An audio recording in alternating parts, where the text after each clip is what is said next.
ওর শরীরের রক্ত পানি হয়ে গেছে, আর হিলতে পারে না। 3 মাস ভর ভুট্টা সাটিয়ে লেতন কইছে ওর মা, আরে কি করবি রে, বহুটা কদিন হলে যে না পারা হে থাকছে, তো কি করবি, যে কি করবো গে, এলাজ পানি করতে হবে। কইছে যে এমনও পারে না, অমনও পারে না, কাম করতে পারে না, তো শ্বশুরকে কহা এসে নিয়ে চল যাবে। মরো মুখের উপরে জুতা আবার। 3 মাস বের তার বেলাতে যদি ওর বাপের বাড়িতে থেকে যদি একদিন কহে যে বেটিটা পারে না বাবু 10 দিন পেটাবো না, দেখছিস কত কাম চুন্নি, ওর বাপ কত তো দেখছিস কেমন করে বাঁচে বেরি করছে, ওর বেলাতে তখন কামচোর, আর ওর বাড়ির বেলাতে তখন 3 মাস খাটিয়ে নিয়ে এলাজের টাকা দেওয়ার বেলাতে কইছে তো শ্বশুরকে কহাইছে লিজবে। এটার মানে কবুল লয়, ওর অসুখের টাকাও কবুল, যা লাগবে সব কবুল। এবার কবুল করেছেন আপনি, আপনাকে যেটা আমি বুঝাইতে চাইছি, বিয়ে করলেন, যেমন গাড়ি কিনলেন, আপনি গাড়িটা নিয়ে আপনি বাড়িয়েছেন, আর বেরিয়ে গাড়ির উপরে বসেছেন আর সেলফ দিয়েছেন, গাড়ি একবারে ছেড়েছেন, সাইটের স্পিরিটে দৌড়িয়ে চলে যাচ্ছেন, সাইটের স্পিরিটে দৌড়িয়ে চলে যাচ্ছেন। হঠাৎ করে সামনে একটা বাচ্চা দৌড়িয়ে চলে এসছে, হঠাৎ একটা সামনে বাচ্চা দৌড়িয়ে এসছে, আপনি ব্রেক করলেন, গাড়ি ব্রেক করলেন, কিন্তু আপনার ব্রেক কাজ করলো না, গাড়ির ব্রেক কাজ করলো না। আচ্ছা বলেন তো অ্যাক্সিডেন্ট হবে না হবে না? ব্রেক কাজ করলো না, অ্যাক্সিডেন্ট হবে না হবে না? হবে। কেন? ব্রেকের যেটা দায়িত্ব ছিল গাড়িকে রুইকে দেওয়া, এ ব্রেক নিজের দায়িত্ব পালন করলো না, যার কারণে অ্যাক্সিডেন্ট হলো। আজ সংসারে আমাদের অ্যাক্সিডেন্ট কেন হয়, সংসারে ঝামেলা কেন হয়? এক মহিলা যা ওর সার্ভিস দেওয়া কর্তব্য ছিল পালন করে না, যার কারণে সংসারে অশান্তি। বন্ধুরা আমার, আগে চলুন, এটা হলো এদিকে গাড়ি ভালো, নতুন গাড়ি, কালাচ ফালাচ সব ভালো আছে, কোনো ব্যাপার নাই, কিন্তু জীবনে ড্রাইভিং করেনি, জীবনে গাড়ি চালাইনি। ই মনে করছে গাড়ি চালা, সবকে দেখছি উপরে বসে থাকছে, হ্যান্ডেল ধরে থাকছে, আর হু করে উড়ে চলেছে, আমিও উপরে বসবো, হ্যান্ডেল ধরবো আর উড়ে চলে যাবো, এই মনে করেছে। ই জানে না যে গিয়ার চেঞ্জ করতে হয়, ই জানে না যে ধীরে ধীরে কালাচ ছাড়তে হয়, ই কিছু বুঝে না। এবার ওই রকম করে ই মানে ছেড়ে গাড়িতে চড়েছে, আর চড়া বাদে ভাই ডাইরেক্ট করেছে কি, এদিকে সেলফ দেওয়ার পরে গোটাই কালাচকে একবারে ঘুরিয়ে দিয়েছে। আচ্ছা কহেন তো গাড়ি থাকবে না উল্টে ফেলে পালাইবে? গাড়ি থাকবে পাত তলে না উল্টে ফেলে দিও গাড়ি পালাইবে? আগে পালিয়ে যাবে। আজ আপনার আমার স্ত্রী কেন আপনার আমার হাতের মুঠো নাই, কেন নাগালে নাই? তার কারণ হলো ইয়ার স্ট্রিং ঢিল হয়ে আছে, এই পুরুষ তাকে ঢিল দিয়ে রেখেছে। ধৈর্য ধরলে কাজ শুদ্ধ ভজনে, জাগরণে নারী বাড়ি শুদ্ধ, নারী শুদ্ধ দমনে।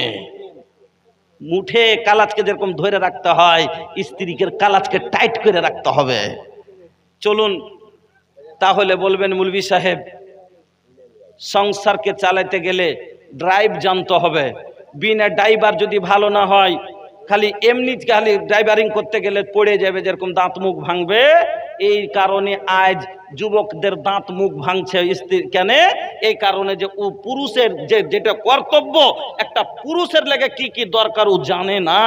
আসুন তাহলে শরীয়তে ইসলাম কি বলছে, জীবনে সাংসারিক জীবন টানতে গেলে একজন স্ত্রীর ওপরে তার স্বামীর হক হইল 6টা। একটা স্ত্রীর ওপরে স্বামীর হক হইল 6টা, আর একটা স্বামীর ওপরে তার স্ত্রীর হক হলো 4টে। মানে পুরুষের ওপরে বাড়িয়ালির হক হলো 4টে, আর বাড়িয়ালির ওপরে পুরুষের হক হলো 6টা। তাইলে 2টা বেশি হলো কার? পুরুষের। এত বাজে ম্যাক দেখিনি গো। হ্যাঁ, তো 4টা। তো আসেন এই লোকটা কে গো এই মধ্যখানে? এ ভাই, এ ভাই, এই ওনাকে ডাকে এসেন তো এখানে। এই এটা এটা ভিক চাইবার জায়গা নাকি? এটা ভিক্ষা চাইবার জায়গা নাকি? সারা জীবন গ্রামে চাই হয় না? বলুন তো, এখানে তো ভিক মসজিদ চাইতে বসেছে, আর আপনি বিশৃঙ্খলা করে মধ্যখানে দাঁড়িয়ে দাঁড়িয়ে লোকের কাছে ভিক্ষা চাইছেন। মানে এটা ভিক্ষা চার জায়গায়? কি বলবো আপনাকে, এই ভিক্ষুকেরাও এত দূর একটা ধরে নিয়েছে, আমি সালাম এইটাও বুঝে না যে বক্তাটা আইলো জালসা করে তো হয়তো 2 ঘন্টা 1 ঘন্টা ঘুমাইছে কি কিছু, ভয়ও করে না। জি আমাকে কতদিন ফোন লাগিয়ে দেখেছে, হ্যালো কে কইছ না, তো আমি ফালনা করছি, নাম কব না, তো কবে যার বদনামটা কই দিয়েছ। জি আমারকে পূর্ণে কাটিয়ে রে রি ফকির ফোন করে কইছে, মুলি সাহেব কাল কোনটা জালসা আছে, মুলি সাহেব হ্যাঁ কইছে, মুলি না জালসা শুনতে যাবে, ভিক চাইতে যাবে লেগে, হ্যাঁ মুলি সাহেব কাল কোনটা জালসা আছে, তারপরে কাল এখানে আছে, পরশু কোনটা আছে, মানে 1 মাসের বায়োডাটা ওকে গুনিয়ে দে, 1 মাস ভরে ও যেখানে যেখানে জালসা আছে ভিক্ষা করতে যাবে তার লেগে। ফের তখন কইছে আচ্ছা ফের আজ এটি মনে করতে ফের 4 দিন পরে করবো। চাই বেচা ঢুকিচ্ছে, ভিক চাহা ঢুকিচ্ছে ভিতরে, ই আজীব মহল্লায়। তো তাহলে একজন পুরুষকে করতে হবে 4টা কাজ, তাহলে সংসার ভালো হয়ে চলবে। আর একজন স্ত্রী করতে হবে 6টা কাজ, তাহলে সংসার ভালো হয়ে চলবে। কি কি কাজ করতে হবে? আগে মহিলার, পুরুষ হলো বড়, ও হলো হাকিম, ও হলো মালিক। তো পুরুষের 6টা হক আগে বয়ান করে দিই, খুব ছোট ছোট করে করবো আজকে, যে মাথায় একটা দায়িত্ব আছে তো কালেকশনের, এই জন্য লম্বা করবো না, একটা করে হাদিস পড়বো আর আগে বেড়ে যাবো ইনশাল্লাহ। তো 1 নম্বর হক হলো, তারপরে 4টা তখন মহিলার বয়ান করবো ইনশাল্লাহ। তো মা বোন ভালো করে ধ্যান দিবেন, আপনার ওপরে আপনার স্বামীর, 10টা থেকে বেশি হয়ে গেল সময়, ঠিকই তো আপনারা তো লেট করলেন, তো তাহলে ওয়াজটা পরে করবো নাকি? আচ্ছা লম্বা হয়ে যাবে, মৌলানা কইছে লম্বা হয়ে যাবে, চলেন লম্বা করবো না, একটা করে হাদিস পড়বো, 2 মিনিটে একটা করে হাদিস পড়ে দিয়ে আগে বেড়ে যাবো। তাইলে তো 2 ঘন্টার ওয়াজ 15 মিনিটে সারবো। কি করবো? খালি একটা করে হাদিস পড়ে পার হয়ে যাবো, আর কি করবো? হ্যাঁ, তো 1 নম্বর হলো স্বামীর খিদমত। এটা হলো পুরুষের স্ত্রীর ওপরে একটা হক, যে ও খিদমত নিবে স্ত্রীর কাছে। হাদিস শুনেন, হাসান বিন মুহসিন বলছেন যে একদিন আমার ফুফু আল্লাহ রসুলের বাড়ি গেলেন কোনো কাজে, এবার কাজ হয়ে গেল, তো আমার ফুফু আল্লাহ রসুলের বাড়ি থেকে বাড়ি আসছেন। ওই সময়তে আল্লাহ রসুল আমার ফুফুকে বলছেন যে তোমার স্বামী বাইচা আছে? বলছে জি হুজুর আছে, বাইচা আছে। বলছে আচ্ছা বলো তো তোমার স্বামীর তুমি কিরকম খিদমত করো? আল্লাহর নবী হাসান বিন মুহসিনের ফুফুকে বলছে, ও মহিলা বলো তো তোমার স্বামীর খিদমত তুমি কেমন করে করো, তোমার স্বামীর খিদমত কিরকম খিদমত করো? মহিলা বলছেন, ইয়া রাসূলুল্লাহ আমার স্বামীর খিদমত আমি কতটা করি আপনাকে বলি, আমি যতক্ষণ খাস্তিয়া না যায়, আমি যতক্ষণ ক্লান্ত না হয়ে যায়, আমার পক্ষে যতটা সম্ভব, যত দূর পারি আমি চেষ্টা করে স্বামীর খিদমত করি। নবীজি বলছেন, মহিলা ফানজরি আইনা আনতে মিনহু, ফানজরি আইনা আনতে মিনহু ফাইন্নাহু জান্নাতুকে ওয়া নারুকে। তুমি কেমন করে খিদমত করো এই কথাটা একবার মাথায় চিন্তা করো, ভালো করে বেরেনে কথাটা দোহরাও, বেরেনে কথাটাকে একবার স্মরণ করো। তোমার যে খিদমতটা হয় এই খিদমতটাতে আল্লাহ রাজি হবে কিনা, এই খিদমতটাতে জান্নাত যাওয়া যাবে কিনা, এই খিদমতটাতে তোমার পুরুষ খুশি হয় কিনা। কেন? তোমার স্বামী হলো তোমার জান্নাত, আর তোমার স্বামী হলো তোমার জাহান্নাম। তোমার স্বামী হলো তোমার জান্নাত, তোমার স্বামী হলো তোমার জাহান্নাম। স্বামীর খিদমত করো জান্নাতে যাইবে, স্বামীর খিদমত না করো জাহান্নামে যাইবে। 1 নম্বর হক হয়ে গেল, স্বামীর খিদমত করবেন। 2 নম্বর আল্লাহ পাকের নবী বলছেন, 2 নম্বর হলো স্বামীর অনুগত্য করা, অর্থাৎ ফরমা বারদারি করা, স্বামীর কথা মতো চলা, স্বামীর কথা মতো চলতে হবে।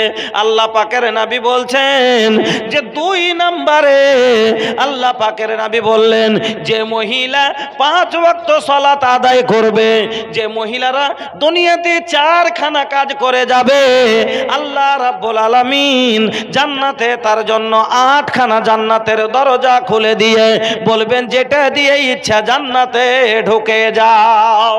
চারখানা কাজের মধ্যে এক নাম্বার নবী বললেন আলমারাত এজা সাল্লাত খামসাহা, যে মহিলারা 5 ওয়াক্ত সালাত আদায় করবে, ওয়াসামাত সাহারাহা, 2 নম্বরে যারা রমজানের রোজা কোনোদিন ছাড়বে না।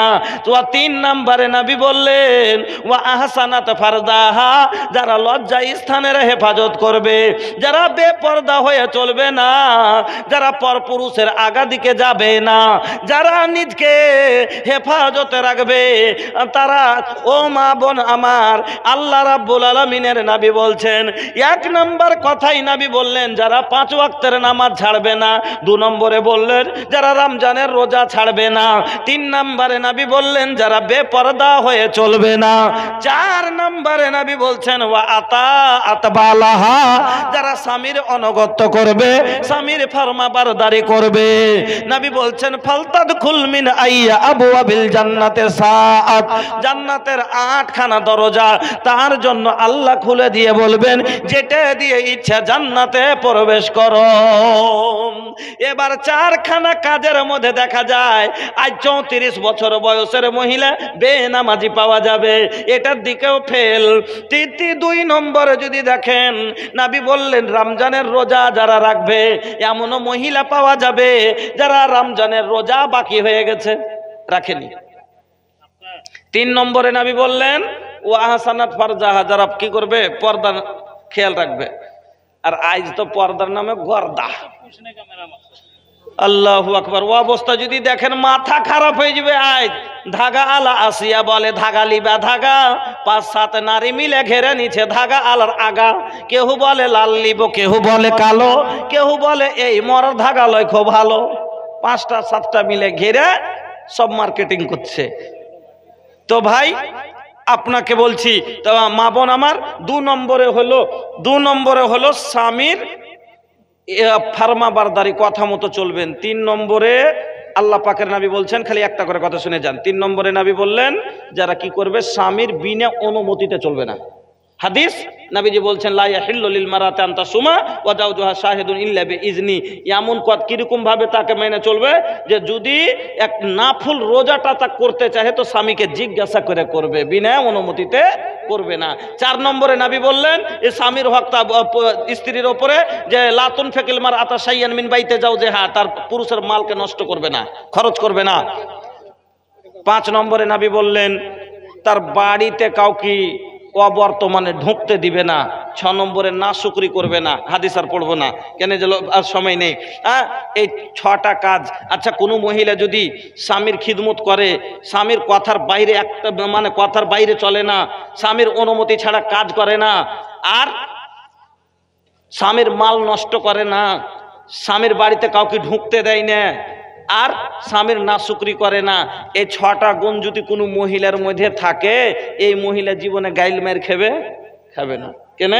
কোনোটাই মোকাই নাই। কেন? কথার যখন অমান্য করে তখন কথা হয়, যখন নাফরমানি করে তখন কথা হয়, যখন খিদমত না করে তখন কথা হয়, নাশুকরি করে তখন ঝামেলা হয়। তো সবটি গুণ ওর মধ্যে, তাহলে তা কোনোদিনই হবে না ঝামেলা, তখন যাচ্ছে সংসারে কোনো অশান্তি আসবে না। এটা হলো 6টা হক। এবার পুরুষের হলো 4টা হক। ওই 4টা হকের মধ্যে বাস 1 মিনিটে বলছি। 1 নম্বর হলো এই যে বললাম, আল্লাহ বলছেন প্রথম হক ওয়া আতুন নিসা সাদাকাতাহিন্না নিহলা, তার মোহর আদায় করে দিবা, মোহরানা ওকে দিয়ে দিবা, এটা হলো প্রথম হক। 2 নম্বর হলো আল্লাহ বলছেন ওয়ালা হুন্না আলাইকুম রিজকুহুন্না ওয়া কিসওয়াতুহুন্না বিল মারুফ, তাকে ভালোভাবে খাওয়া নান নাফকা দিবা, তাকে ভরণ পোষণ দিবা। কেন? গাড়ি চালাইলে লয়, গাড়িতে মোবিলের তেল লাগবে, আর এই মোবিলের তেল দেওয়া হলো মালিকের জিম্মা, ওইটা হলো পুরুষের জিম্মাদারি। কেন? মোবিল কমে গেলে গাড়ি ক্যাঁচকুচ করবে, আর মহিলারা ক্যাঁচকুচ কখন করে? যখন না পাই তখন করে। 3 নম্বরে ওর সাথে ভালো ব্যবহার করবেন। 4 নম্বরে হাক্কে খোলা, ওই যে বললাম না 2টা চাকা যদি দুরকম হয়ে যায় তাহলে চাকা খুলে ফেলা লাগবে। তো ওই রকমই স্বামী স্ত্রী দুজনা দুরকম যদি হয়ে যায়, পুরুষ বদমাস বাড়িয়ে গেছে, মহিলা 5 ওয়াক্ত নামাজি, তাহলে কি করবে? ওর হক আছে, অথরিটি আছে, খোলা নিতে পারে। এখান এই 10টা কথা বললাম। আজ আগে কথা বলার আগে, এটা হলো একটা মসজিদের জালসা। মনে করেছিলাম সময় আমাকে বলা হয়েছিল যে 2 ঘন্টা পাবেন, এই জন্য মনে করেছিলাম যে 1.5 ঘন্টা বক্তব্য রাখবো, তো বিষয়টাকে ভালো করে একবারে মানুষকে বুঝিয়ে দিতে পারবো।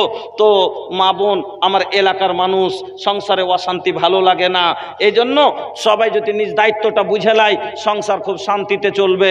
এই জন্য বন্ধুরা আমার, যাক এই কথাটি খালি মনে রাখেন, আবার কোনোদিন মৌকা পেলে বলবো। আজকে আপনাদের সম্মুখে, আচ্ছা এইটা কথা, 1.5 ঘন্টা কালেকশন, ঠিক আছে, একটাও বক্তব্য করবো না।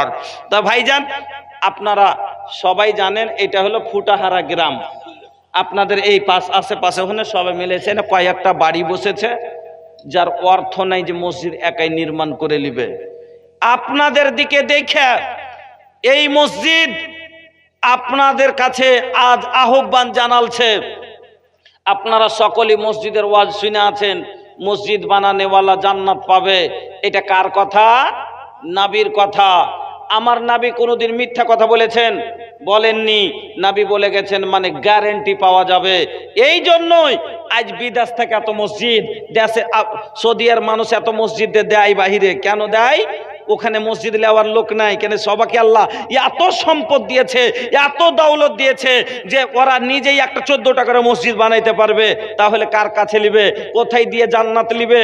এই জন্য বিহারে, বাঙ্গালে, ঝাড়খণ্ডে, নেপাল, আসাম শুধু নয়, আদার্স কান্ট্রি সব জায়গাতে এইরকম করে মসজিদ দিয়ে দিয়ে দিয়ে তারা ওখান থেকে জান্নাত লিছে। আর আপনি আর আমি কপাল পুরা মুসলমান, 30 লাখ টাকার বাড়ি একলাই বানাইতে পারছি, আর 3000 টাকা চান্দা দিয়ে গোটাই সমাজের লোক মিলে মসজিদ বানাইতে পারি না। আমরা বলি তখন গরিব। আমরা 30 লাখ টাকার জমি রাতে রাতে বাইনা করতে পারি, কিন্তু 3000 টাকা রাতে দান দিয়ে আর জান্নাতের জমি কিনতে পারি না। এই মুসলমান ভাইয়েরা আমার, আসুন এই মসজিদ যাকে আল্লাহর নজরে সব চাইতে প্রিয় জায়গা, যার ব্যাপারে নবী বলছেন, আহাব্বুল বেলাদে ইলাল্লাহি মাসাজিদুহা, পৃথিবীর জমিনে সব চাইতে ভালো জায়গা হলো মসজিদের জায়গা। আল্লাহর নজরে সব চাইতে নোংরা জায়গা হলো আল্লাহর নজরে আসওয়াকুহা, যেটা আমাদের নজরে বাজারের জমি দামি মনে করি, ওটা আল্লাহর নজরে সব থেকে জঘন্য জায়গা। বন্ধুরা আমার, এই মসজিদ নির্মাণ করেন আর নিজের স্থান জান্নাতে নেন। আপনার মা বাবা, দাদু দাদি, নানা নানি যারা চলে গেছে আপনার জন্য, খাটতে খাটতে শরীরের ঘাম পা দিয়ে বইয়ে জোহরের আসরের নামাজ মাঠে ছেড়ে দিয়ে চাষবাস করেছে সন্তানের মঙ্গলের জন্য, সুখের জন্য, ওই মা বাবাকে উদ্ধার করেন। কারণ নবী বলেছেন, ইত্তাকুন নারা ওয়ালাউ বিসিক্কি তামরাতিন, তুমি কি করো? সাদকা করে জাহান্নাম থেকে বাঁচো। তোমার কাছে যদি কিছুই না থাকে সাদকা করার মতো, তাহলে তুমি কি করো? একটা খাজুরের টুকরা যদি তোমার কাছে হয়, ওইটুকু সাদকা করে তুমি জাহান্নাম থেকে বাঁচো। ফামাল্লাম ইয়াজিদ, তোমার কাছে যদি সেইটুকাও না জুটে, ফাবে কালেমাতিন তয়্যিবা, তুমি একটা ভালো কথা বলে কাউকে যাও, ওটা কি সাদকা বানাও। হাদিসটা হয়তো বুঝতে পারলেন না। সাদকা কত বড় গুরুত্বপূর্ণ জিনিস। নবী বলছেন সাদকা মানুষকে জাহান্নাম থেকে বাঁচিয়ে নেবে। এই জন্য নবী বললেন, তোমার কাছে বেশি থাকলে বেশি সাদকা করো, সাদকা নাই কিছু দেওয়ার মতো, আধখান খাজুর থাকে ওইটুকাই সাদকা করে রাখো জাহান্নাম থেকে বাঁচার লেগে। যদি সেটাও না থাকে তো কাউকে একটা ভালো কথা দুনিয়াতে কহে যাও, ওইটাকে সাদকা বানিয়ে রাখো জাহান্নাম থেকে বাঁচার জন্য। বুঝতে পারলেন? এই বুখারীর হাদিসে সাদকা মানুষকে জাহান্নাম থেকে বাঁচিয়ে নেবে। আপনার নিজে বাঁচেন, মা বাবাকে বাঁচান, আহল পরিবারকে বাঁচান, উঠে আসেন এই মসজিদকে আপনারা একটা মোটা আকারে, মোটা অঙ্কে দান দিয়ে আল্লাহর কাছে জান্নাত অর্জন করেন। বন্ধুরা আমার, 30 লক্ষ টাকার বাড়ি, কেতাবের কোনো পাতায় লেখা নাই জান্নাত পাবেন, কিন্তু 3000 টাকা আপনার জান্নাত যাওয়ার সুসংবাদ। উঠে আসেন একবার মহব্বতের সাথে আল্লাহর ওয়াস্তে, আর আল্লাহকে আপনি যা হাজির নাজির জেনে যে আছে আল্লাহকে দেন।